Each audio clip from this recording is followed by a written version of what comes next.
Hello and welcome back. This is day 8, 2022. Um, Basically, our input is a grid of numbers, and they represent trees, and different numbers indicate the height of the different trees ranges from 0 to 9.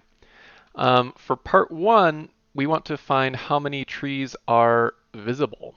Um, and a tree can be visible from any one of 4 directions. And basically what it means is find all the trees that are taller than all of the trees in a straight line from that to the edge. Um, so all of the edge trees should be visible, and then the trees in the middle should be visible if they're greater than if that value is greater than all of the other trees between it and one of the edges. So, fair enough. Let's get our input. I'm going to be working with the test input first, and then we'll run it on the actual problem input later. So we get a bunch of numbers, we can mix it, and then we can do for each execute, and that gives us a numeric matrix which we'll assign to P. Now, because we have to detect visibility in each one of 4 directions, I think that it makes sense to construct a function that will operate on this matrix rotated some number of times. So you can imagine that if we had a function that checked for visibility from the top to the bottom, then if we rotate the matrix 90 degrees, and we do that 4 times, so we have all possible rotations, and then we run our function to check from top to bottom, because the matrix is rotated each time, that'll check in all of the 4 directions. And then we'll have to rotate those matrices back to put them, have them all be in the same orientation. So the idiom for doing rotation is just transpose reverse. I can run this on P, and you can see how in the upper corner we have 3, 0, and under one rotation that gets moved 90 degrees clockwise, right? We can do a 4-row enclose P to get just 4 instances of the matrix, and then we can do a scan with our rotation operation to get 4 matrices where the first one isn't rotated at all, the second one is rotated 90 degrees, the third one is rotated 180 degrees, and the last one is rotated 270 degrees. Right? So this is a way to construct all the possible rotations of our input matrix. And then let's make this a function so that we can run it on W. We can run this on P. Now, for each one of the rotations, we're going to want to run some checking function. For part 1, we want to check for visibility. So we can make this an operator and say for each alpha alpha, meaning that we'll be supplying some function on the left hand that gets run on each one of the rotations. And then to rotate them all back, we can do a reverse and then rotate scan again. And basically what this is doing is, so the way the matrix is constructed, we rotated this one 0 times, once, twice, 3 times. If we reverse it and we apply the same scan, then it means that the first one will be rotated 3 times. That'll be 3 plus 0. The second one will also be rotated 3 times. That's 2 plus 1. And then 1 plus 2, and then 0 plus 3, right?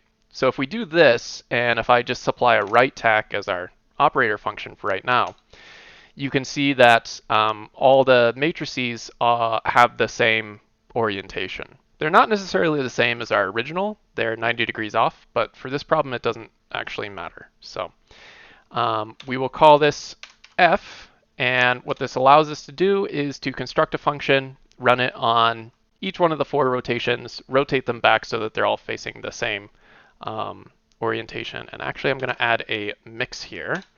So if I do mix F on P, we get a rank 3 array. With right now it's not doing anything. It's just making sure that they all have the same orientation when it's done.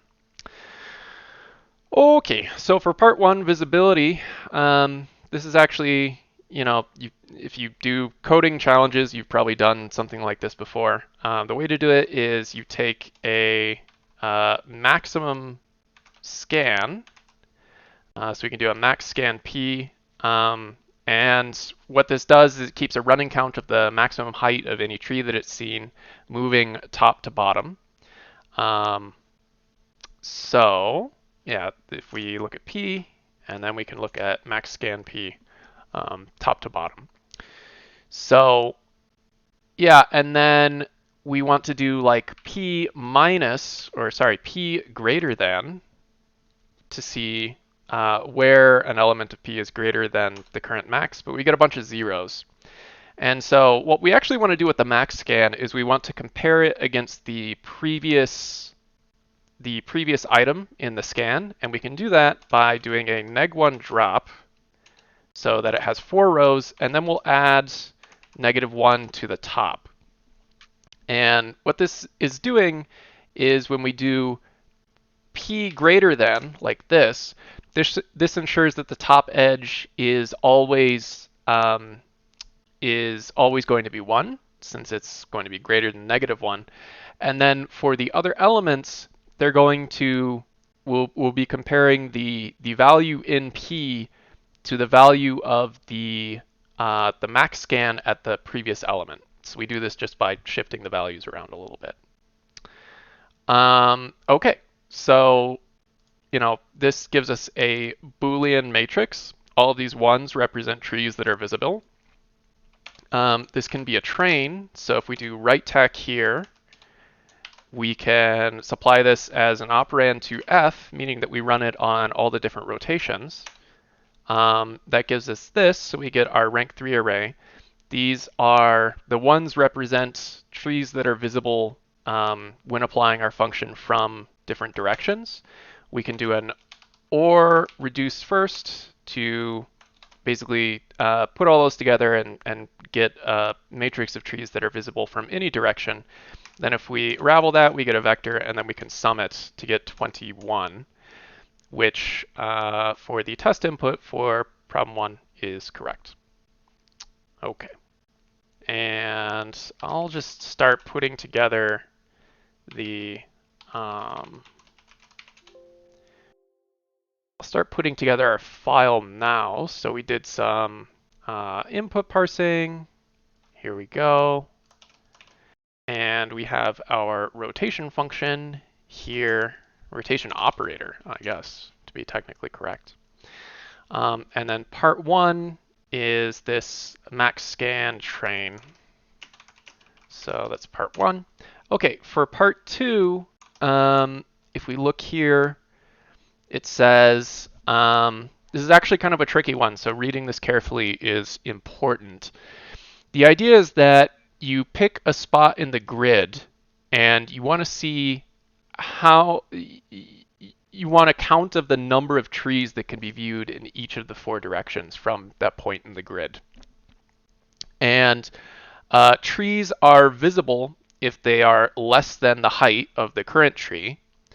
So if we look at this 5 here, if we look to the left, there's only 1 tree visible because 5 is, the same height as our tree, so it blocks everything else. If you look up, you can see 3 and then nothing else because we're at the edge. If you look right, you can see the 1 tree and the 2 tree. Both of these are less than 5. And if you look down, you can see the 3 tree and the 5 tree, but you can't see this last 3 tree because it's hiding behind the 5. So we'll be able to use our rotation function again because we're operating in different directions, but this is going to be a little bit tricky to construct the count of trees that each element can see. So let's do this. So we have P, and if we do a if we do a join scan, oh, well, yeah, on P, like so. This is scanning down, and it basically gives us the cumulative, um, like the number of elements that are behind it, right? So on the bottom row, this is basically vectors of all the columns, and then at the top row, they're just going to be single elements. And if we run a function on it, we can say for each one of those and correlating them with elements of P at that location, we want to know is alpha greater than W, like so. And we get this. And so do I want greater than here or less than? Let's try less than. Yeah. Okay.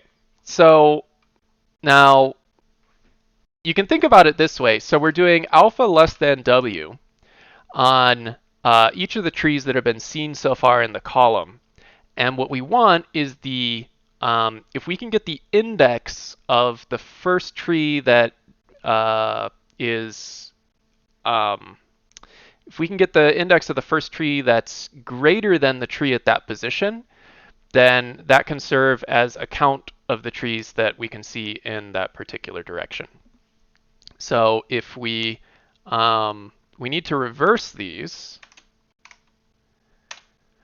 and then we need to basically we can just check. We can get the indices of all the ones, and then we can pull the first one, and that gives us this. Now, why is this boxed? That's interesting. Okay. Anyway. Now, the trick here, there are a few tricks.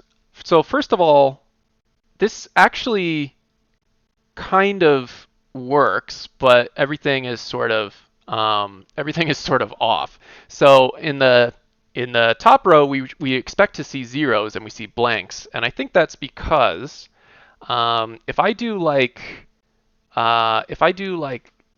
join on say like iota 10, and I look at the shape of each one, this first element doesn't have a shape. So what scan does is it just creates a scalar in the first slot. So if we make sure to enlist all of these, then that's gonna take care of the first case where it was a scalar and not a list. Okay, so now we get zeros in the top position, which is what we want. If we're scanning from, top to bottom, we would expect the top edge to not have any trees visible because it's right on the edge. And everything else looks almost right, except that, like, if we look at this second to last column here, these are kind of off. And that's because, like, if we look at this 9 tree, it's greater than all of these. So when we try and pull the first element that's a 1, we get 0.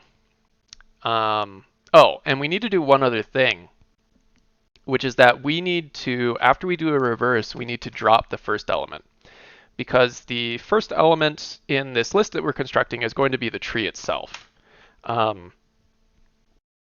So yeah, that helps out. And now we have this problem where, like, the 9 tree, you would expect it to have 4 trees visible, but because it's greater than all of them, we don't have, like, there's no 1 to take the index of, and so it's just 0 here.